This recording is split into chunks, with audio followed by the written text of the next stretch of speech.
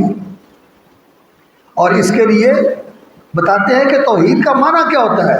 وَهُوَ إِفْرَادُ اللَّهِ بِالْعِبَادَةِ، توحید یہ ہوتی ہے کہ عبادت کے ساتھ اللہ کو اکیلا مانا اور جانا جائے۔ اکیلا اللہ عبادت کا حقدار ہے، اکیلے اللہ کی عبادت کرنی چاہیے، اس کے ساتھ کوئی حصے دار نہیں۔ اور جو جو عبادت کے کام ہیں وہ سارے اللہ کے لیے، آگے تفصیل آ رہی ہے اس کی۔ شیخ رحمۃ اللہ علیہ نے 14 اعمال ذکر کیے ہیں، بڑے بڑے جو اعمال ہیں ذکر کیے ہیں، اور جس چیز کا بھی اللہ رب العزت نے حکم دیا ہے اور وہ اللہ کی بندگی کے لیے، اس کی محبت میں اور اس کی تعظیم کے لیے کیا جاتا ہے، وہ عبادت ہے۔ تو اللہ کی فرما برداری کرنا یہ بھی عبادت میں شامل ہے۔ اللہ کا حکم ماننا، اس کی محبت میں اور اس کی تعظیم میں، یہ اللہ رب العزت کی عبادت ہے۔ اور کچھ چیزیں ایسی ہیں جو تعظیم کا اظہار کرنے کے لیے ہوتی ہیں، جیسے دست بستہ کھڑے ہونا، جیسے نماز کے اندر رکوع کرنا، نماز کے اندر سجدہ کرنا، جیسے نام لینا برکت کے لیے، پکارنا مدد کے لیے، یہ سارے کام عبادت کے کام ہیں۔ ان سارے کاموں میں اللہ کو اکیلا ماننا اور اکیلا جاننا، اور یہ سارے کام صرف اسی کے لیے کرنا، افراد اللہ بالعبادت۔ وَأَعْظَمُ مَا نَهَى عَنْهُ الشِّرْكُ، اور سب سے بڑی بری چیز اور سب سے زیادہ شریعت کے اندر جو حرام چیز ہے، سنگین حرام، وہ شرک ہے، وہ ہے شرک، اللہ کے ساتھ کسی کو ساجی اور شریک بنانا۔ وَهُوَ دَعْوَةُ غَيْرِهِ مَعَهُ، اور وہ ہے اللہ کے ساتھ کسی اور کی عبادت کرنا۔ دعوت، دعا جو ہے یہ عبادت کے معنی میں بھی استعمال ہوتا ہے، جیسے پیچھے آج گزر چکی لا تدعوا مع اللہ احدا، کہ اللہ کے ساتھ کسی کی عبادت نہ کرو۔ اور نبی صلی اللہ علیہ وسلم کا فرمان ہے دعا هو العبادہ، دعا ہی عبادت ہے۔ تو یہاں دعا سے مراد عبادت ہے، اور عبادت کس چیز کو کہتے ہیں یہ سمجھ لیں۔ عبادت اس چیز کو کہتے ہیں غایت المحبہ، کہ اللہ رب العزت سے انتہا درجے کی محبت کرنا، مال خضوع، اللہ رب العزت کے سامنے انتہا درجے کی عاجزی، نیاز مندی اور فرما برداری کا اظہار کرتے ہیں۔ بعض علماء یہاں تذلل کا لفظ بولتے ہیں کہ اللہ رب العزت کے لیے تذلل، اپنے آپ کو ذلیل کر دینا، لیکن کچھ محقق علماء نے یہاں یہ تحقیق پیش کی ہے، وہ کہتے ہیں کہ عبادت میں ذلت نہیں، بلکہ انسان اگر اللہ کی بندگی کرتا ہے تو اس میں اس کی عزت ہے، یہ ذلت نہیں۔ انسان اللہ کا بندہ ہو یہ انسان کی عزت ہے، یہ تو رفعت ہے کہ یہ اللہ کا بندہ ہے، اللہ اکبر۔ اور ذلت اس میں ہے کہ یہ اللہ کی بندگی چھوڑ کر اوروں کی بندگی کرنے لگے، یہ اوروں کے سامنے سر جھکانے لگے، یہ اوروں کو اللہ کا مقام دے دے اور ان کو اللہ کے ساتھ ملا دے، بلکہ ان کو اللہ سے بھی بڑھا دے۔ یہ شرک ہے، اور یہ شرک ایسی ذلت ہے کہ انسانیت کی بھی تذلیل ہے، انسان کے مقام و مرتبے کی بھی تذلیل ہے، اور اللہ رب العزت کے ساتھ بھی یہ بہت بڑا ظلم ہے۔ اللہ کے ساتھ کوئی ایسا ظلم نہیں کر سکتا کہ اللہ کو کوئی نقصان پہنچائے۔ اللہ کے ساتھ ظلم یہ ہے کہ اللہ کا حق کسی دوسرے کو دے دیا جائے، اللہ کے حق میں کسی دوسرے کو شریک بنا دیا جائے۔ یا اللہ کا حق جو بنتا ہے وہ کیا ہے؟ اللہ اکبر، کہ نبی صلی اللہ علیہ وسلم نے معاذ سے پوچھا تھا بتاؤ اللہ کا حق بندوں پر کیا ہے؟ انہوں نے کہا اللہ کو معلوم ہو یا اللہ کے رسول کو معلوم ہو۔ آپ نے بتایا اللہ کا حق یہ ہے کہ بندے اللہ کی عبادت کریں اور اس کے ساتھ کسی کو شریک نہ کریں، یہ اللہ کا حق ہے۔ تو بدلیل قولہ تعالی، تو شرک یہ سب سے بڑا گناہ ہے، جیسا کہ رسول اکرم صلی اللہ علیہ وسلم نے فرمایا الاشراک اکبر الکبائر، متفق علیہ حدیث ہے بخاری مسلم کی۔ نبی صلی اللہ علیہ وسلم نے فرمایا کہ شرک کرنا یہ سب سے بڑا گناہ ہے، سب سے سنگین گناہ ہے، اور یہ ایسا گناہ ہے دوسرے سارے گناہ شرک کے علاوہ اللہ رب العزت چاہے توبہ کے ساتھ تو شرک بھی معاف ہو جاتا ہے، کفر بھی معاف ہو جاتا ہے، دوسرے گناہ بھی معاف ہو جاتے ہیں، سچی توبہ کر لے، شرمسار ہو، گناہ چھوڑ دے، آئندہ سے نہ کرنے کا عزم کرے، تو توبہ کے ساتھ تو سارے گناہ معاف ہو جاتے ہیں، کفر بھی معاف ہو جاتا ہے، شرک بھی معاف ہو جاتا ہے۔ لیکن اگر توبہ کے بغیر انسان مر جاتا ہے تو کفر اور شرک معاف نہیں ہوتا، کفر بھی معاف نہیں ہوگا توبہ کے بغیر، اور شرک بھی معاف نہیں ہوگا۔ اور شرک جو ہے یہ کفر ہی کی ایک قسم ہے، لیکن شرک جو ہے یہ اللہ رب العزت کو انتہائی ناپسند عمل ہے، بہت ہی مبغوض عمل ہے اللہ رب العزت کو، اللہ رب العزت اس کو ناپسند فرماتے ہیں۔ تو اللہ رب العزت نے شرک سے منع کیا ہے، اور یہ سب سے زیادہ سنگین جرم ہے، اور سب سے بڑا حکم جو اللہ نے دیا وہ توحید کا حکم ہے۔ اور سب سے بڑا کیسے ہے؟ اس آیت سے مصنف رحمۃ اللہ علیہ نے استدلال کیا، قولہ تعالی، اس کی دلیل کہ توحید جو ہے اعظم ما امر اللہ بہ هو التوحید، سب سے بڑا حکم جس کا اللہ نے حکم دیا وہ اللہ کی توحید ہے۔ اس کا کس سے پتہ چلتا ہے؟ قرآن کی اس آیت سے، وَاعْبُدُوا اللَّهَ وَلَا تُشْرِكُوا بِهِ شَيْئًا، یہ آیت سورۃ النساء کی آیت ہے۔ اس آیت کو کہا جاتا ہے آیت الحقوق العشرہ، 10 حقوق کی آیت۔ اس میں اللہ رب العزت نے 10 حقوق بیان فرمائے ہیں، اور سب سے پہلا حق اپنا بیان فرمایا، اور وہ اللہ کی عبادت کا حق ہے۔ یہ سب سے پہلا حق ہے اور سب سے بڑا حق ہے، اور اس کو سب سے پہلے ذکر کیا ہے، اسی لیے یہ سب سے اونچا حق ہے، یہ سب سے بڑا حق ہے۔ وَاعْبُدُوا اللَّهَ وَلَا تُشْرِكُوا بِهِ شَيْئًا وَبِالْوَالِدَيْنِ إِحْسَانًا وَبِذِي الْقُرْبَىٰ وَالْيَتَامَىٰ وَالْمَسَاكِينِ وَالْجَارِ ذِي الْقُرْبَىٰ وَالْجَارِ الْجُنُبِ وَالصَّاحِبِ بِالْجَنبِ وَابْنِ السَّبِيلِ وَمَا مَلَكَتْ أَيْمَانُكُمْ، 10 حقوق اللہ رب العزت نے اس میں بیان فرمائے ہیں، اور یہ آیت الحقوق ہے۔ اور اس میں سب سے پہلا حق اور سب سے بڑا حق، سب سے بڑی ہستی کس کی ہے؟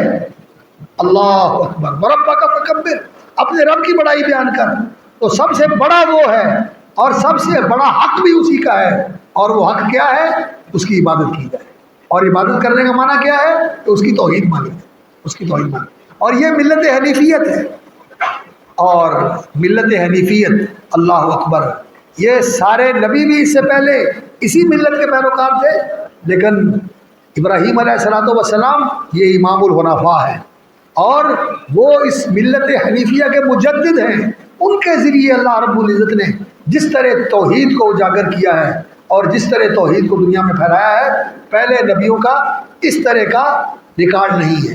ابراہیم علیہ السلام کو اللہ رب العزت نے بڑی توفیق عطا فرمائی، بادشاہ کا بھی مقابلہ کیا، ماں باپ کا بھی مقابلہ کیا، قوم کا بھی مقابلہ کیا، سورج چاند کی بھی نفی کی، بتوں کی بھی نفی کی، اس کے لیے قربانیاں بھی دی، اور اللہ رب العزت کی محبت کے اندر ایسی، اللہ اکبر، انہوں نے فدویت کا مظاہرہ کیا کہ اپنی جان بھی قربان کر دی، آگ میں کود گئے، آگ میں پھینک دیے گئے اللہ کے لیے، اور اپنے بیٹے کے گلے میں چھری رکھ دی۔ یہ ایسی چیز ہے کہ پوری انسانی تاریخ میں اس کی مثال نہیں ہے، ابراہیم علیہ السلام، اس لیے اللہ نے ان کو آنے والوں کا امام بنا دیا، تو اس لیے ان کی طرف اس ملت کی نسبت ہے، اور نبی صلی اللہ علیہ وسلم بھی اسی ملت کے پیروکار ہیں۔ تو اس ملت حنیفیہ کو سمجھنا یہ ہمارے لیے ضروری ہے۔ تو یہ 3 چیپٹر جو ہیں یہ تمہیدی ہے، اور اس کے بعد پھر آگے جو ہے وہ کتاب شروع ہوتی ہے جو الاصول الثلاثہ، 3 اصول ہیں، اور یہ تینوں اصول میرے بھائیوں وہ اصول ہیں کہ اس زندگی میں ان اصولوں کو سمجھنا، اصل کی جمع اصول، اور ہم اصول کو، اصول کی جمع لے کے آتے ہیں، اصولوں کو سمجھنا، اصولوں کو سمجھنا، ہم اصول کو جمع استعمال کرتے ہیں، اور اس کے آگے پھر جمع کے لیے اصولوں کو سمجھنا، یعنی اس اصل کو سمجھنا اور ان اصول کو جاننا یہ ضروری ہے، ان کا علم بھی ہو، ان کا یقین بھی ہو، اور ان کے مطابق عمل بھی ہو، اور ان کا علم، ان کا یقین اور ان کے مطابق عمل ہوگا اس زندگی کے اندر، تو قبر کے امتحان میں انسان کامیاب ہوگا۔ یہ وہی 3 اصول ہیں جن کے بارے میں قبر میں پوچھا جائے گا، تیرا رب کون ہے، تیرا دین کیا ہے، تیرا نبی کون ہے، پوچھا جائے گا یا نہیں پوچھا جائے گا؟ پوچھا جائے گا۔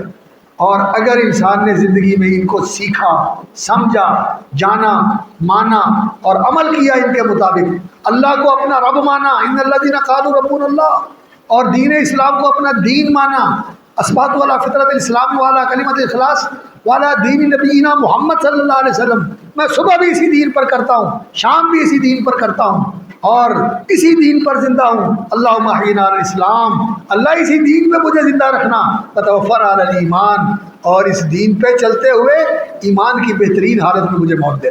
ایسی دعا کرتے ہو جنازے کی دعا میں ایسی طرح ہی پڑھتے ہو، اللہم احینا علی الاسلام وتوفنا علی الایمان والحقنا بالصالحین۔ تو یہ سوال جو ہیں، یہ اصول ایسے اصول ہیں جن کے مطابق زندگی گزارنی ہے، اور قبر میں ان کے بارے میں پوچھا جائے گا، اور قبر کے امتحان میں انسان کامیاب ہو گیا، اگلا مرحلہ بھی اللہ رب العزت آسان فرما دے گا۔ تو اللہ تعالیٰ ان اصولوں کو سمجھنے، پہچاننے، ماننے اور جاننے، اور پھر ان کے مطابق اپنی زندگی کو ڈھالنے اور چلانے کی توفیق عطا فرمائے۔ فَإِذَا قِيلَ لَكَ مَا الْأُصُولُ الثَّلَاثَةُ، اگر آپ سے کہا جائے کہ وہ کون سے 3 اصل ہیں جن کی معرفت انسان کے اوپر لازم ہے، التی یجب علی الانسان معرفتها، جن کی معرفت انسان کے اوپر لازم ہے، یجب علی الانسان معرفتها، یہ معرفت جو لفظ ہے یہ مصدر ہے، اور اس میں تا تانیث کی آئی ہے، لیکن مصدر کو چونکہ یہ مؤنث غیر حقیقی ہوتا ہے، اس لیے اس کے لیے فعل جو ہے وہ مذکر بھی لایا جا سکتا ہے، تو یجب علی الانسانی، اسی لیے یہ یا فعل مذکر لایا گیا ہے۔ تو یہ جو طالب علم ہے کبھی کبھی تجب علی الانسانی معرفت ہوا، یہ بھی ٹھیک ہے، اور یجب کہنا بھی ٹھیک ہے، اس لیے کہ اس کے اندر جو تا ہے وہ ہے تو تانیث کی، لیکن یہ مؤنث غیر حقیقی ہے، مؤنث حقیقی نہیں، تو یہاں فعل مذکر بھی لایا جا سکتا ہے۔ فقل، تو اس کے جواب میں یہ کہو کہ وہ کون سے 3 اصل ہیں جن کی معرفت ہر انسان کے اوپر لازم ہے کہ وہ ان کو پہچانے اور ان کو جانے اور ان کو مانے اور سمجھے اور ان کے مطابق اپنی زندگی بسر کرنے کی کوشش کرے۔ اس کے جواب میں کہو معرفت العبد ربہ، بندے کا اپنے رب کو پہچاننا، اور رب کو پہچاننا کیسے ہوتا ہے؟ اللہ رب العزت کی نشانیوں کو دیکھ کر، جیسا کہ آگے آ رہا ہے، اور انسان کا اپنے دین کو پہچاننا اور انسان کا اپنے نبی کو پہچاننا، یا معرفت العبد ربہ و دینہ، اور اللہ کے دین کو پہچاننا جو اللہ نے مقرر کیا ہوا ہے، و نبیہ، اور اللہ کے بھیجے ہوئے نبی کو پہچاننا، یہ بھی اس کا مرجع ہو سکتا ہے، رب بھی اس کا مرجع ہو سکتا ہے اور عبد بھی اس کا مرجع ہو سکتا ہے۔ بندہ اپنے رب کو پہچانے، اپنے دین کو پہچانے، اپنے نبی کو پہچانے، یہ بھی ٹھیک ہے، اور معرفت العبد ربہ و دینہ، اور رب کے دین کو پہچانے اور رب کے نبی کو پہچانے، محمد صلی اللہ علیہ وسلم، دونوں طرح یہ معنی کیا جا سکتا ہے۔ الاصل الاول، تو یہ 3 اصل ہیں، یہ 3 بنیادی چیزیں ہیں جن کا جاننا، ماننا، پہچاننا ضروری ہے۔ سب سے پہلا کیا ہے؟ معرفت الرب، اللہ کی معرفت۔ رب جو ہے خالق کو کہتے ہیں، رازق کو کہتے ہیں، مالک کو کہتے ہیں، اور مصلح کو کہتے ہو جو سنوارنے والا ہو، سدھارنے والا ہو۔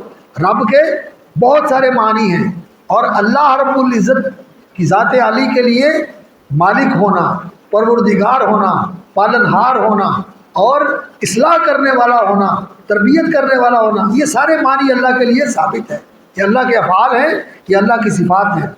تو الرب جس وقت کہا جاتا ہے تو اس سے مراد اللہ ہے۔ ذالکم اللہ ربکم، یہ ہے اللہ تمہارا رب۔ اللہ ربی، ان الذین قالوا ربنا اللہ، جنہوں نے کہا اللہ ہمارا رب ہے، تو ہمارا رب کون ہے؟ اللہ، اللہ ربنا۔ جب آپ سے یہ پوچھا جائے کہ من ربک، آپ کا رب کون ہے، فقل، تو کہیے ربی، فقل ربی اللہ الذی ربانی، میرا رب وہ ہے، ربانی جس نے مجھے پالا، جس نے مجھے پالا اور جو مجھے پالتا ہے، جس نے مجھے پالا اور جو مجھے پالتا ہے، وہ ربی و ربا جمیع العالمین بنعمہ، اور سارے جہانوں کو پالتا ہے اپنی نعمتوں کے ساتھ۔ وہ میرا بھی رب ہے اور سارے جہانوں کا رب ہے۔ الحمدللہ رب العالمین۔ عالم جو ہے یہ اس کی جمع ہے عالمین، رب کا معنی ہوتا ہے پالنا، تربیت کرنا۔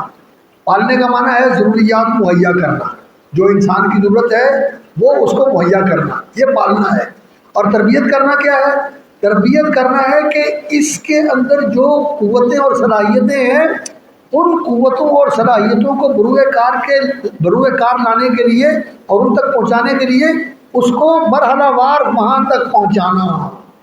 تو اللہ رب العزت کیسے پالتا ہے؟ لطفے سے، اللہ اکبر، انسان بناتا ہے۔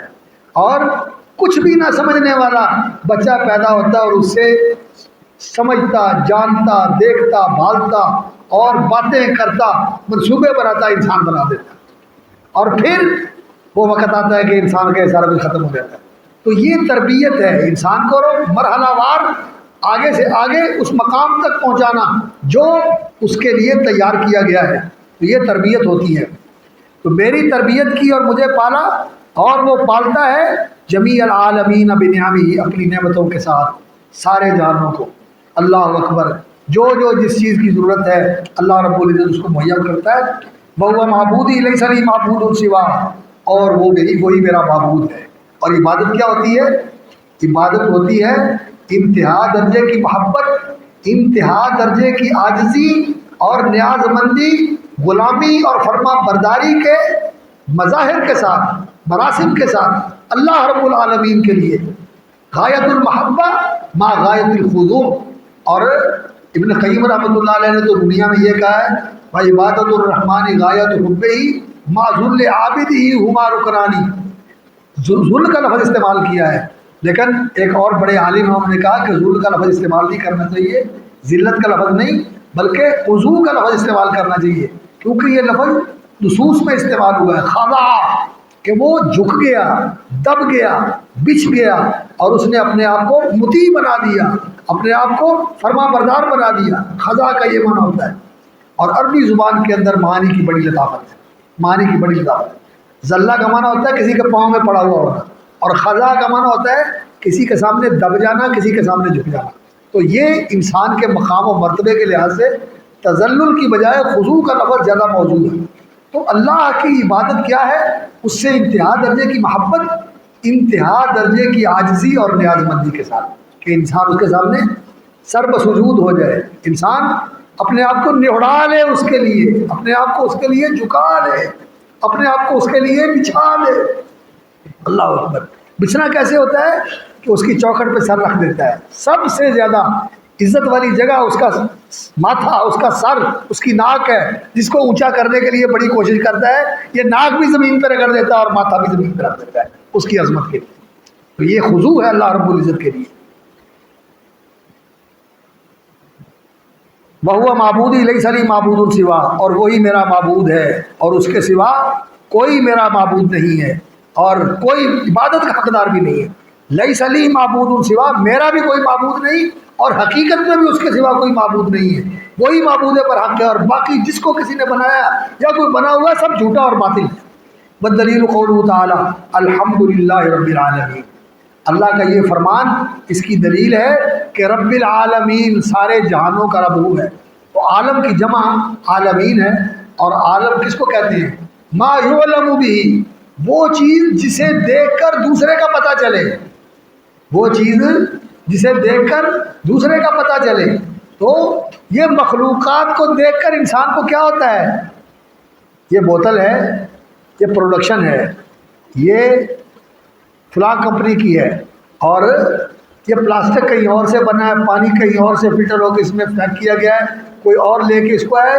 یہ ایک بوتل ان ساری چیزوں کا پتہ دے رہی ہے، یہ لانے والے کا پتہ دے رہی ہے، بنانے والے کا پتہ دے رہی ہے، فلنگ کرنے والے کا پتہ دے رہی ہے۔ تو یہ ایک ایسی چیز ہے جس سے بہت ساری اور چیزوں کا پتہ چلتا ہے۔ تو یہ جو عالم ہے، عالم کہتے ہیں آپس میں قربت رکھنے والے اور مناسبت رکھنے والے چیزوں کے مجموعے کو۔ جیسے جانور ہیں، بے زبان جانور ہیں، اور ان کے اندر پھر آگے قسمیں ہیں۔ تو عالم الحیوانات، جانوروں کا عالم، اور ایک ہے عالم النباتات، درختوں کا اور نباتات کا، پودوں کا جہان، اور ایک ہے عالم الجن، جنوں کا جہان، ایک ہے عالم الانس، انسانوں کا جہان، اور ایک عالم البشر، اور ایک ہے عالم الملائکہ، فرشتوں کا جہان۔ یہ جتنے جہان ہیں، یہ جتنے عالم ہیں، ان سب کا پیدا کرنے والا وہ ہے اور پالنے والا بھی وہ۔ تو رب العالمین اور وَكُلُّ مَنْ سِوَى اللَّهِ عَالَمٌ، اور اللہ کے سوا جتنے ہیں وہ سب عالم ہیں۔ یہ متکلمین کی تعبیر ہے، تو چونکہ عقیدے کی کتابوں میں اس طرح کہا جاتا ہے تو مصنف رحمۃ اللہ علیہ نے بھی اسی تعبیر کو یہاں ذکر کر دیا، لیکن اصل بات یہ ہے کہ عالم جو ہے وہ ہم جنس اور قریب اور ایک دوسرے سے مناسبت رکھنے والی چیزوں کے مجموعے کو کہا جاتا ہے، لیکن اللہ رب العزت کی مخلوقات میں کچھ ایسی چیزیں ہیں جو عالم نہیں ہیں بلکہ ایک ہی ہیں۔ عالم نہیں ہے وہ، مثال کے طور پر جنت ایک ہی جنت ہے، اس جنت کے اندر جو اللہ رب العزت نے پھر لوگوں کے لیے جنات بنائی ہیں وہ بے شمار ہیں، اللہ ہی بہتر جانتا ہے ان کی تعداد کتنی ہوگی، لیکن وہ ساری مخلوق جنت ایک ہی قسم ہے، اس طرح کی جنت اور نہیں ہے۔ اس طرح جہنم بھی ایک ہی ہے، جہنم بھی ایک ہے، جنت بھی ایک ہے، اور اللہ کا عرش بھی ایک ہی ہے، اللہ کا عرش بھی مخلوق ہے۔ وہ عرش کو دنیا میں اور زیادہ نہیں ہے، صرف ایک ہی عرش ہے، کرسی بھی ایک ہے، تو وہ عالم نہیں ہے، حالانکہ وہ اللہ کی مخلوق ہے، اس پر عالم نہیں بولا جائے گا، عالم العرش نہیں کہا جائے گا، عالم الکرسی نہیں کہا جائے گا، عالم الجنہ نہیں کہا جائے گا، بلکہ جنت ایک ہے، جہنم ایک ہے۔ اس لیے کل ما سوی اللہ عالم، یہ تعبیر جو ہے یہ متکلمین کی تعبیر ہے اور اس کے اندر تھوڑا سا جھول ہے، لیکن مصنف نے چونکہ کتابوں میں اسی طرح ذکر ہے تو اسی طرح ذکر کر دیا، بلکہ کہنا یہ چاہیے کہ اللہ کے سوا جو کچھ ہے مخلوق و مرموم، وہ اللہ کا پیدا کردہ، اور اللہ رب العزت اس کی پرورش اور اس کی دیکھ بھال کر رہے ہیں، اور اللہ رب العزت اس کو پالنے اور سنبھالنے والے ہیں۔ وَأَنَا وَاحِدٌ مِّن ذَلِكَ الْعَالَمِ، اور اس مخلوق اور مربوب کائنات میں بھی ایک مخلوق ہوں، اسی کا بنایا ہوا اور اسی کا پالا ہوا اور اسی کا سنبھالا ہوا، وہی میرا پالن ہار ہے، وہی میرا سنبھالنے والا ہے، اور وہی میری نگہبانی کرنے والا ہے اور میری ساری ضرورتیں پوری کرنے والا ہے۔ فَإِذَا قِيلَ لَكَ بِمَا عَرَفْتَ رَبَّكَ، اور جب آپ سے یہ کہا جائے کہ بِمَا عَرَفْتَ رَبَّكَ، آپ اپنے رب کو کیسے پہچانتے ہیں؟ دیکھا ہے، دیکھ سکتے ہو، اسے ٹٹولا ہے، اسے چھوا ہے؟ نہیں۔ بِمَا عَرَفْتَ رَبَّكَ، تو نے اپنے رب کو کیسے پہچانا؟ فَقُلْ، تو کہیے بِآیَاتِهِ وَمَخْلُوقَاتِهِ، اللہ کی نشانیوں کے ساتھ اس کو پہچانا اور اللہ رب العزت کی مخلوقات کے ساتھ اس کو پہچانا۔ آیت کی جمع آیات، آیت نشانی کو کہتے ہیں، جو کسی چیز پر دلالت کرے، جو کسی چیز کا نشان ہو، اس کو آیت کہا جاتا ہے۔ آیت القضا، اس کی نشانی جس سے اس کا پتہ چلتا ہے، اور مخلوق کی جمع مخلوقات، اللہ رب العزت کی آیات اور اس کی مخلوقات سے رابطہ۔ اور آیات سے مراد کون سی نشانیاں ہیں؟ وہ نشانیاں ہیں جو اس کائنات کے اندر جگہ جگہ موجود ہیں۔ اوپر نگاہ اٹھاؤ تو آسمان ہے، ستارے ہیں، سورج ہے، چاند ہے، نیچے نظر ڈالو تو زمین ہے، پہاڑ ہے، سمندر ہے، دریا ہے، اور درخت ہیں، قسم قسم کے درخت ہیں، قسم قسم کے جانور ہیں، انسان ہے، اور انسان اگر اپنے آپ میں نظر ڈالے وفی انفسکم افلا تبصرون، اس کے اپنے اندر اتنے جہان ہیں اور اتنے نشانات ہیں جو اللہ کی رحمت، اس کی قدرت، اس کی حکمت، اس کی ربوبیت کے نشان، اس کے گردے، اس کا دل، اس کا جگر، اس کا پتا، اللہ اکبر، اس کی شریانیں، اس کے دل کے وال، ہر چیز اللہ رب العزت کی قدرت اور حکمت اور اس کی رحمت اور ربوبیت کی نشانیاں ہیں۔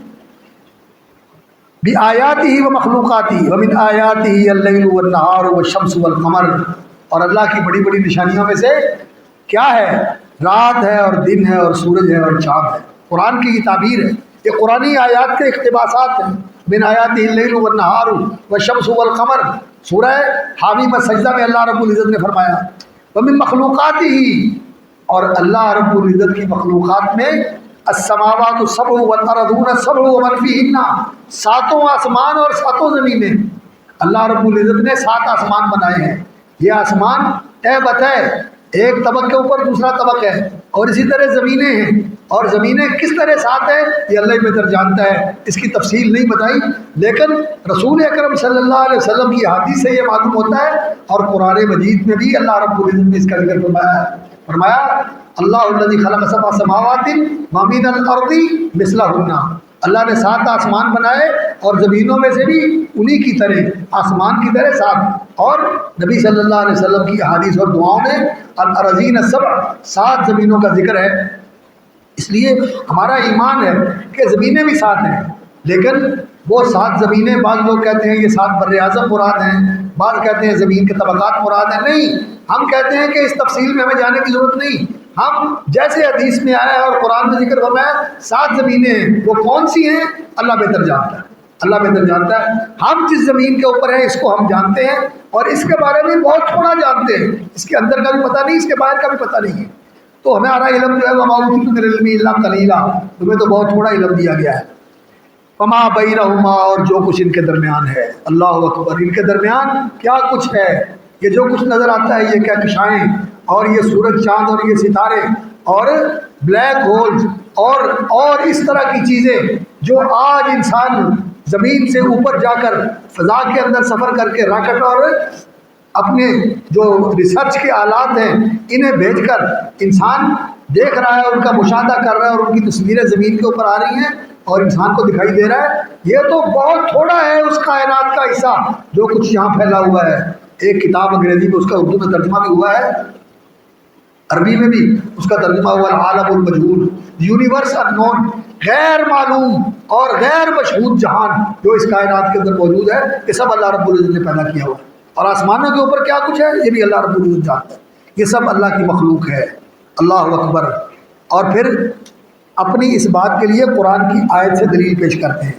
اللہ نے فرمایا وَمِنْ آیَاتِهِ اللَّيْلُ وَالنَّهَارُ وَالشَّمْسُ وَالْقَمَرُ، اللہ کی ذات پر دلالت کرنے والی نشانیوں میں سے رات ہے اور دن ہے اور سورج ہے اور چاند ہے، تو سجدہ نہ کرو سورج کو اور چاند کو، اور سجدہ کرو اس ذات کو جس نے ان کو پیدا کیا ہے، دن کو پیدا کرنے والا، رات کو پیدا کرنے والا، سورج اور چاند کو پیدا کرنے والا۔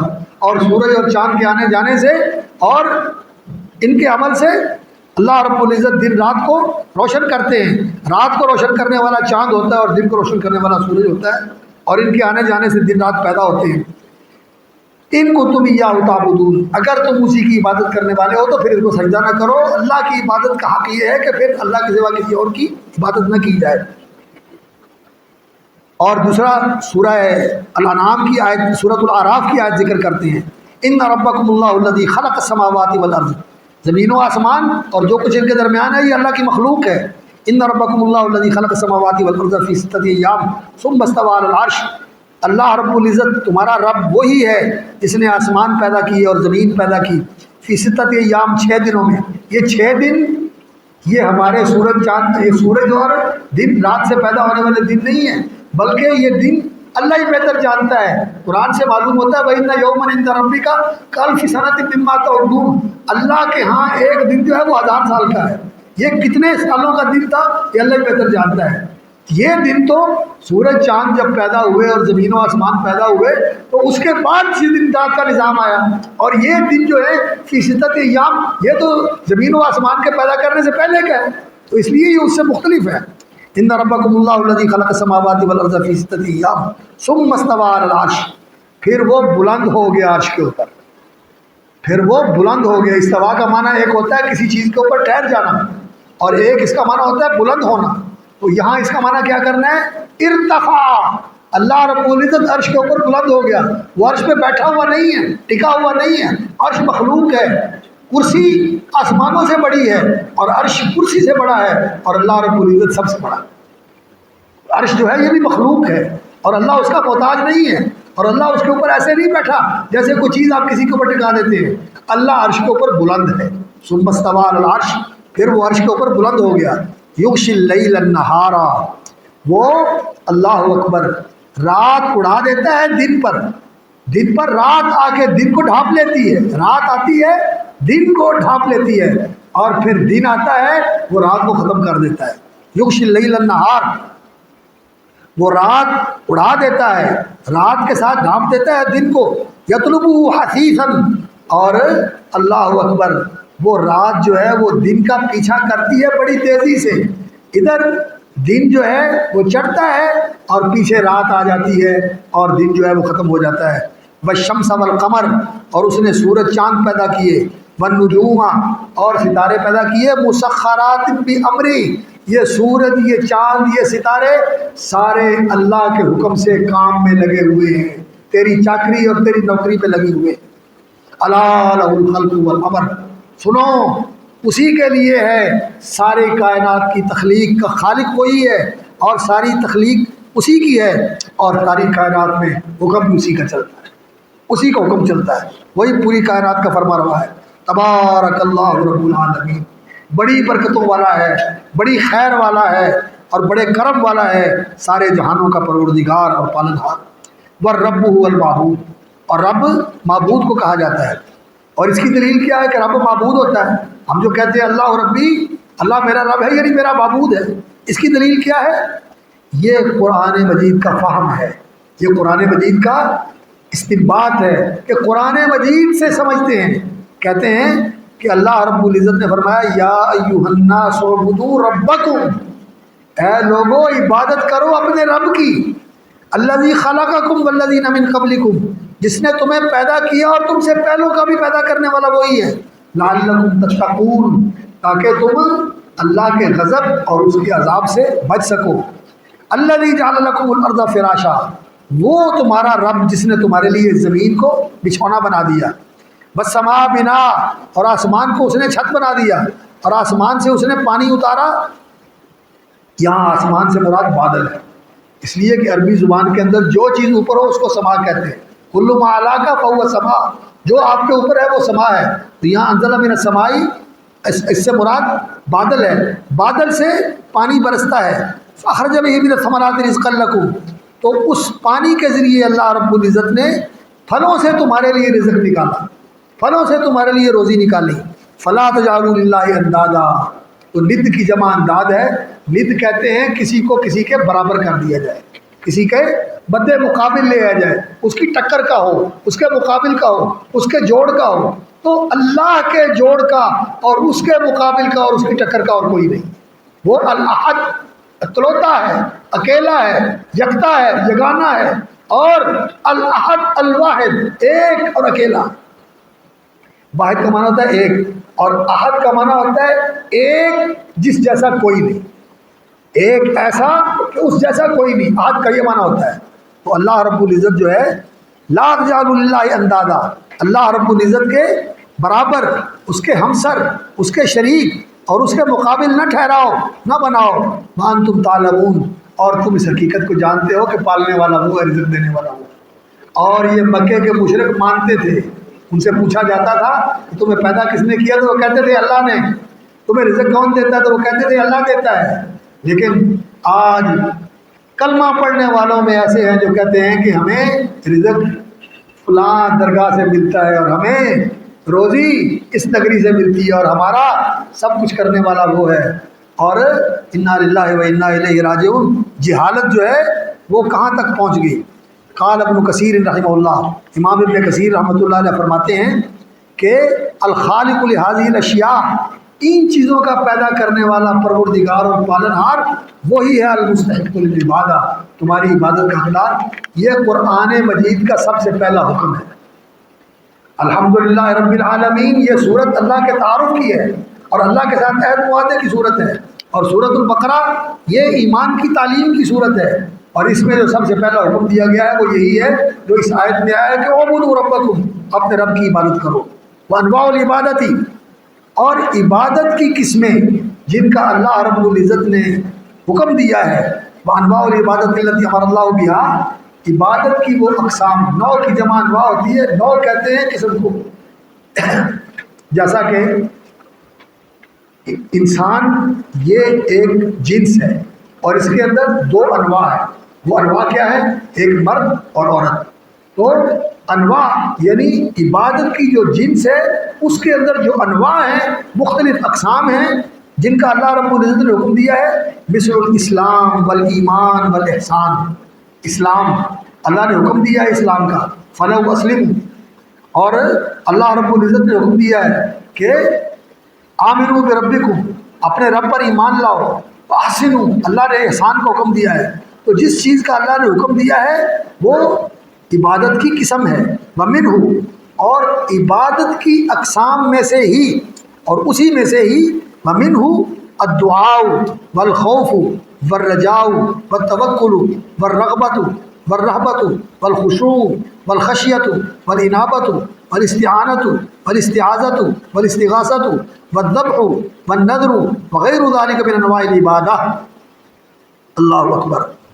تو اللہ رب العزت نے جن عبادات کا حکم دیا ہے اس محکم اس معمور بھی عبادت میں سے الدعاء، اللہ رب العزت سے دعا کرنا ہے، اس کو پکارنا، اس سے مانگنا، اس کی بندگی کرنا، اس سے ڈرنا، غائبانہ اس سے ڈرنا، اور اسباب و وسائل کے بغیر اس بات سے ڈرنا کہ وہ میرا نقصان کر سکتا ہے اور مجھے کسی مصیبت میں مبتلا کر سکتا ہے، اور امیدیں اس سے باندھنا اور اس پر بھروسہ کرنا اور اس کی طرف اپنا سارا رجحان رکھنا، رغبت اس کی طرف انسان کی رغبت ہو، انسان کا شوق ہو، انسان کی لگن ہو، اور اس سے تعظیماً ڈرنا اور خشوع اس کے سامنے دبنا اور اس کے سامنے عاجزی اختیار کرنا، والخشیہ اور اس کی بڑائی اور اس کے جلال و جبروت کا خیال کر کے اس سے ڈرنا، والانابۃ اور اس کی طرف رجوع ہونا، اس کی طرف متوجہ ہونا، والاستعانۃ اور سارے کاموں میں اسی سے مدد مانگنا، والاستعاذۃ مصیبت اور خوف اور خطرے سے پناہ کے لیے اسی کی جناب کی طرف بھاگنا اور اسی سے پناہ طلب کرنا، والاستغاثۃ مصیبت اور شدت کے وقت فریاد رسی کے لیے اور دستگیری کے لیے اسی کو پکارنا، والذبح والنذر اور نیاز مندی کے طور پر اور شکرانے کے طور پر یہ اقرار اور یہ اظہار کرتے ہوئے کہ تو نے دیا ہے، تیرے نام پہ تیرے لیے قربان کرتا ہوں، اور نظر ماننا۔ نظر کیا ہوتی ہے کہ انسان وہ کام جو نفل ہے، لازم نہیں، اس کو اپنے اوپر لازم کر لے کہ اللہ کے لیے میرے اوپر یہ لازم ہے کہ میں ایسے کروں گا۔ یہ ایک نظر ہوتی ہے مطلق، وہ عبادت ہوتی ہے اور وہ پسندیدہ ہے، اور ایک ہوتی ہے نظر معلق۔ انسان یہ کہ میرے لیے لازم ہے کہ میں اللہ کے لیے 2 نفل پڑھوں گا، یہ نظر مطلق ہے۔ میرے لیے لازم ہے کہ میں اللہ کے لیے 1 روزہ رکھوں گا، یہ نظر مطلق ہے، مثال کے طور پر کہہ رہا ہوں۔ اور اگر معلق ہو یہ نظر کہ میں اللہ رب العزت کے لیے 1 دن روزہ رکھوں گا اگر میری فلاں گمشدہ چیز مل جائے یا میرے مریض کو شفا مل جائے تو میں اتنا صدقہ کروں گا، یہ معلق ہے۔ یہ معلق نظر جو ہے یہ پسندیدہ نہیں ہے، اس کو اللہ پسند نہیں فرماتے۔ لیکن جو پہلی نظر ہے مطلق، وہ انسان کے لیے لازم ہوتی ہے کہ پھر اس کو پورا بھی کرے، اور اگر پورا نہیں کرتا تو پھر قسم والا کفارہ دے کے اس کا کفارہ ادا کر دے۔ تو نظر ماننا یہ بھی عبادت ہے۔ وغیر ذلک من انواع العبادت التي امر اللہ بہا، اور اس کے علاوہ عبادت کی دوسری اقسام جن کا اللہ رب العزت نے حکم دیا ہے، دلیل کلھا للہ تعالی، یہ ساری عبادتیں اللہ کے لیے ہیں، کہ عبادت کا حقدار اس کے سوا کوئی نہیں، اور وہی معبود حقیقی ہے۔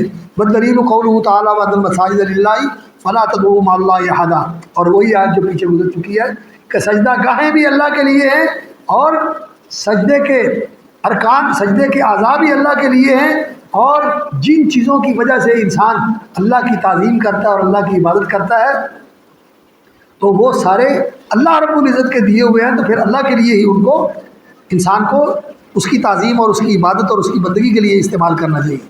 فمن صرف منها شيئا لغیر اللہ، یہاں صرفہ کا لفظ بولا مصنف نے، اور اگر جعلہ کا لفظ بولا جائے تو وہ زیادہ اچھا ہے۔ تو ان میں سے جو کوئی بھی اللہ کے سوا کسی غیر کے لیے مقرر کرے، لگائے، صرف کرے، فهو مشرک کافر، وہ شرک کرتا ہے، اور شرک جو ہے یہ کفر ہے، اور یہ ایسا کفر ہے کہ انسان توبہ نہ کرے تو انسان دین سے خارج ہو جاتا ہے۔ والدلیل قولہ تعالی ومن يدع مع الله الها آخر لا برهان له به فانما حسابه عند ربه انه لا يفلح الكافرون، کہ جو اللہ کے ساتھ کسی اور الہ کی پوجا اور پرستش کرتا ہے، لا برہان له به، یہ لا برہان له به کی یہ قید جو ہے یہ لزومی ہے۔ لزومی قید کا معنی یہ ہوتا ہے کہ ایسا نہیں ہے کہ کسی کے پاس اس کی برہان بھی ہو، جو بھی کسی کی عبادت کرتا ہے اللہ کے سوا اس کے لیے کوئی برہان نہیں، یہ قید لزومی ہے۔ ہر حالت میں کوئی برہان نہیں، کوئی دلیل نہیں کسی کے پاس غیر اللہ کی عبادت کرنے کے لیے، نہ کوئی عقلی دلیل ہے اور نہ کوئی نقلی دلیل ہے۔ تو یہ دلیل جو ہے ہر حال میں جو اللہ کے سوا کسی غیر کی عبادت کرتا ہے بغیر دلیل کے کرتا ہے، یہ لال برہان لہو بھی، یہ قید جو ہے یہ لزومی ہے۔ فإنما حسابہ عند ربہ، تو اس کا حساب اس کے رب کے پاس ہے، اللہ اس سے محاسبہ کرے گا، اللہ اس سے حساب لے گا۔ انہ لا یفلح الکافرون، اور وہ کافر ہے اور کافر کبھی کامیاب نہیں ہوتے۔ یہ وعید بتاتی ہے کہ یہ شرک کرنا کتنا بڑا گناہ ہے اور یہ اللہ رب العزت کو کتنا ناپسند ہے۔ اور نبی صلی اللہ علیہ وسلم نے فرمایا، آپ سے منقول ہے یہ حدیث، فی الحدیث والدعاء مخ العبادہ، یہ الفاظ جو ہیں دعا مخ العبادہ یہ کمزور ہیں، یہ روایت جو ہے سندن کمزور ہے، اور جو صحیح الفاظ ہیں وہ حدیث کی کیا ہے، الدعاء هو العبادہ، کہ دعا ہی عبادت ہے۔ اور اس کی دلیل کیا ہے؟ اللہ رب العزت کا یہ فرمان، وقال ربکم ادعونی استجب لکم ان الذین یستکبرون عن عبادتی سیدخلون جہنم داخرین۔ اللہ رب العزت نے فرمایا ادعونی، میری عبادت کرو، مجھے پکارو، میری عبادت کرو، مجھ سے مانگو، استجب لکم، میں تمہاری دعا قبول کروں گا۔ ان الذین یستکبرون عن عبادتی، اور اس دعا کو اللہ رب العزت نے اپنی عبادت قرار دیا کہ میری عبادت سے جو تکبر کرتے ہیں، سیدخلون جہنم داخرین، ان قریب ذلیل ہو کر، داخل کا معنی ہوتا ہے دھتکارا ہوا، پٹکارا ہوا، ذلیل ہو کر جہنم میں داخل ہوگا۔ اور اللہ سے ڈرنا، یہ اللہ ہی کا حق ہے کہ انسان اسباب کے بغیر اوپر ہی اوپر ڈر رکھے کہ وہ میری قسمت بگاڑ سکتا ہے، مجھے نقصان پہنچا سکتا ہے، میرے ساری چیزوں کا مالک وہ ہے، کہیں وہ مجھ سے ناراض نہ ہو جائے کہ میرا کام بگڑ نہ جائے۔ یہ اللہ رب العزت کے لیے ہے۔ اللہ نے فرمایا لا تخافوهم وخافونی، ان سے نہ ڈرو جو ماں سوا اللہ ہیں، بلکہ وخافونی، اللہ فرماتے ہیں کہ مجھ سے ڈرو ان کنتم مومنین۔ اور یہ خوف جو ہے غیبی خوف یہ اللہ کے لیے ہے۔ باقی ایک خوف ایسا ہوتا ہے جو ظاہری، مثال کے طور پر انسان آگ سے ڈرتا ہے کہ میں آگ میں کہیں گر نہ جاؤں، پانی سے ڈرتا ہے کہ بھائی آگ پانی میں گر نہ جاؤں، یہ تبھی خوف ہے۔ اور ایک خوف جو ہے وہ یہ ہوتا ہے کہ انسان کے اندر یہ خوف ہر وقت لگا رہتا ہے کہ کہیں وہ مجھ سے ناراض ہو گیا تو میرا سارا کچھ بگڑ جائے گا، میری زندگی ختم ہو جائے گی، میرے کام بگڑ جائیں گے، میری قسمت ختم ہو جائے گی۔ یہ غیبی خوف جو ہے وہ مراد ہے اس سے، تبھی خوف اور چیز ہے، اور غیبی خوف جو ہے یہ اور چیز ہے، وہ یہاں مراد ہے۔ دلیل الرجاء قوله تعالی ومن كان يرجو لقاء ربه فليعمل عملا صالحا ولا يشرك بعبادة ربه احدا، کہ جو اللہ رب العزت کی ملاقات کی امید رکھتا ہے، اس کی امیدیں ساری اللہ کے ساتھ وابستہ ہیں، ملنے کی امید بھی اسی سے ہے، بننے کی امید بھی اسی سے ہے، کامیابی کی امید بھی اسی سے ہے، عزت و سرفرازی کی امید بھی اسی سے ہے، ساری امیدیں اللہ کے ساتھ وابستہ کرتا ہے۔ تو جو اللہ رب العزت کی ملاقات کی امید رکھتا ہے اسے چاہیے کہ نیک عمل کرے اور اللہ رب العزت کی عبادت میں کسی کو شریک نہ بنائے۔ عمل صالح کون سا ہوتا ہے؟ جو سنت کے مطابق ہو اور وہ لا یشرک بعبادت ربی احدا، وہ خالص اللہ کی رضا کے لیے کیا جائے، وہ عمل صالح ہوتا ہے۔ اور انسان کی امیدوں کا مرکز اللہ رب العزت کی ذات ہے۔ بدلیل التوکل قولہ تعالی، اور اللہ کے اوپر ہی بھروسہ کرنا چاہیے، جیسا کہ اللہ نے فرمایا۔ توکل کیا ہوتا ہے؟ وکلا کا معنی ہوتا ہے کسی کے سپرد کر دینا، اور توکلا کا معنی ہوتا ہے سپرد کر کے مطمئن ہو جانا کہ میں نے اس کے حوالے کر دیا، وہ کام اب اللہ کے حوالے ہے۔ وَمَن يَتَوَكَّلْ عَلَى اللَّهِ، جو اللہ کے اوپر بھروسہ کر کے اللہ کے سپرد کر دے، فَهُوَ حَسْبُهُ، تو اللہ رب العزت اسے کافی ہو جاتا ہے۔ اللہ نے فرمایا وَعَلَى اللَّهِ فَتَوَكَّلُوا، اللہ کے اوپر ہی توکل کرو اگر تم مومن ہو، ایماندار ہو تو اللہ کے اوپر توکل کرو۔ ہمیں یہ توکل اللہ فهو حسبه، تو توکل کرنا، توکل کس کے اوپر کرنا چاہیے؟ وعلی اللہ فلیتوکل المؤمنون وعلی اللہ فلیتوکل المتوکلون، توکل کرنے والوں کو اللہ کے اوپر توکل کرنا چاہیے۔ یہاں ایک بات سمجھنے والی ہے، توکل کا یہ معنی نہیں ہے کہ آپ اسباب اختیار نہ کریں، اسباب کو اختیار کریں، لیکن اسباب کو اختیار کر کے کامیابی تب ہی ملے گی اگر اللہ چاہے گا اور اللہ کا اذن ہوگا۔ میں نے دوائی کھائی، علاج کیا، لیکن شفا اور تندرستی کب ملے گی؟ اگر اللہ چاہے گا۔ اسباب کو اختیار کرنا کیونکہ اللہ کا حکم ہے، اور اللہ نے اس کائنات کا، اس عالم اسباب کا نظام ایسا بنایا ہوا ہے کہ انسان نے ان اسباب کے ساتھ چلنا ہے، لیکن ان اسباب پر بھروسہ نہیں کرنا۔ بھروسہ کس کے اوپر ہے؟ خالق اسباب اور مسبب الاسباب کے اوپر۔ اور اگر انسان اسباب اختیار نہ کرے اور صرف اللہ رب العزت کے اوپر بھروسہ کر کے اسباب چھوڑ کے بیٹھ جائے تو یہ حماقت ہے۔ اور اگر اسباب ہی کو سب کچھ سمجھے اور اللہ کی طرف دھیان نہ جائے اور اللہ رب العزت کو کار فرما نہ سمجھے تو یہ شرک ہے۔ وہ ان اسباب کو سب کچھ سمجھتا ہے، جیسا بادل پانی برساتے ہیں، بادل نہیں برساتے، اللہ برساتا ہے۔ اگر اللہ کا حکم ہوتا ہے تو یہ بادل برستے ہیں، نہیں حکم ہوتا تو نہیں برستے۔ بادل آتے ہی نہیں، آتے ہیں تو برسے بغیر چلے جاتے ہیں۔ تو اسباب کے اوپر بھروسہ کرنا یہ شرک ہے، اور اسباب کو چھوڑ دینا یہ حماقت ہے، اور اسباب کو اختیار کر کے پھر اللہ کے اوپر بھروسہ کرنا یہ شریعت کا تقاضا ہے۔ بدلیل الرغبت والرہبہ، رغبت کسی کا کسی چیز کے اندر راغب ہونا، یعنی اس کی چاہت رکھنا، اس کا شوق رکھنا، اس کی طرف جھکاؤ اور میلان رکھنا، اور رہبت کا معنی کسی سے ڈرنا اس کی عظمت کی وجہ سے۔ اللہ رب العزت کے اللہ نے اپنے نیک بندوں کا ذکر فرمایا ہے سورۃ الانبیاء کے اندر، نبیوں کا ذکر فرمایا، اور ان کے آخر میں ان کی یہ صفت بیان فرمائی، انہم کانوا یسارعون فی الخیرات یدعوننا رغبا ورہبا، کہ وہ نیکیوں میں، خیرات میں، اچھے کاموں میں ایک دوسرے سے آگے بڑھنے کی کوشش کرتے تھے، اور وہ ہمیں پکارتے تھے رغباً، جو کچھ ہمارے پاس ہے اس کا شوق اور اس کی رغبت لے کر، ورہبا، اور ہماری پکڑ اور ہمارے انتقام سے ڈرتے ہوئے وہ ہمیں پکارتے تھے، ہم سے مانگتے تھے، وَكَانُوا لَنَا خَاشِعِينَ، اور وہ ہمارے سامنے عاجزی کرنے والے اور خشوع کرنے والے اور نیاز مندی اختیار کرنے والے تھے۔ تو اس سے معلوم ہوا کہ یہ نبیوں کی صفت ہے، اور وہ اللہ کے لیے کرتے تھے، تو ہمیں بھی اللہ کے لیے رغبت اور رہبت رکھنی چاہیے۔ بدلیل الخشیۃ قولہ تعالیٰ، اور خشیت کی دلیل اللہ تعالیٰ کا یہ فرمان ہے، فلا تخشوهم واخشونی، ان سے نہ ڈرو، لا تخشوا الناس واخشونی ولا تشتروا بآیاتی ثمنا قلیلا، لوگوں سے نہ ڈرو، مجھ سے ڈرو۔ سورۃ المائدہ میں کہا فلا تخشوهم واخشونی ان کنتم مؤمنین، ان سے نہ ڈرو، مجھ سے ڈرو اگر تم مومن ہو۔ تو اللہ رب العزت سے ڈرنا، اور خشیت اور خوف کا معنی ہوتا ہے مطلق ڈرنا، اور خشیت کا معنی ہوتا ہے کسی کی عظمت، کسی کے جلال و جبروت کی وجہ سے اسے ڈرنا۔ تو خشیت کے اندر تعظیم کا معنی پایا جاتا ہے۔ بدلیل الانابۃ قولہ، یہ ساری عبادت کی قسمیں ہیں، اور انابت وانیبوا الی ربکم، اپنے رب کی طرف پلٹ آؤ۔ انابہ کا معنی ہوتا ہے کسی کی طرف اپنے آپ کو متوجہ کر لینا، وانیبوا الی ربکم واسلموا لہ، سورۃ الزمر کی آیت ہے۔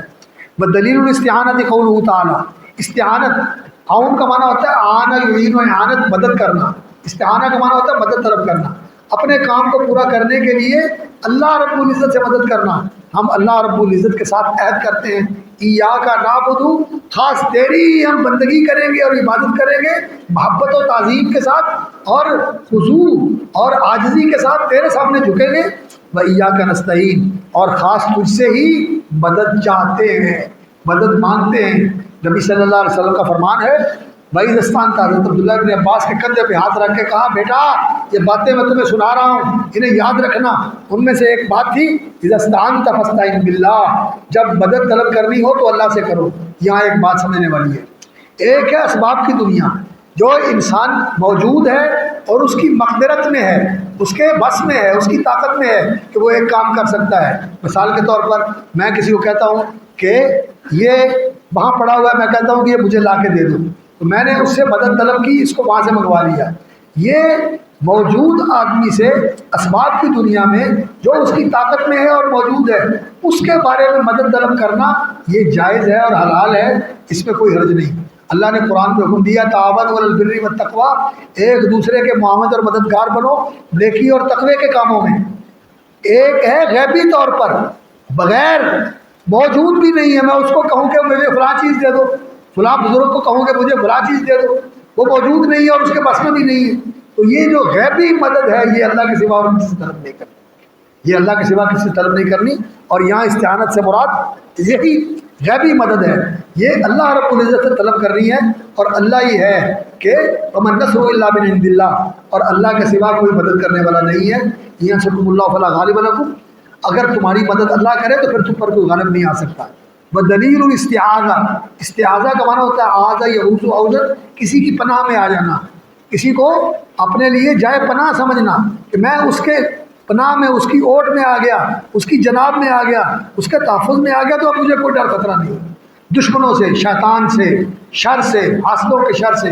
اعوذ برب الفلق، اعوذ برب الناس، یہ صورتیں جو ہیں ان کے اندر استعاذہ یعنی اللہ کی پناہ طلب کرنے کا حکم دیا گیا ہے۔ رب الفلق صبح کا رب یا مخلوق کا رب، رب الناس لوگوں کا رب، جن اور انسان دونوں اس میں آتے ہیں، ہم اللہ سے طلب کرتے ہیں۔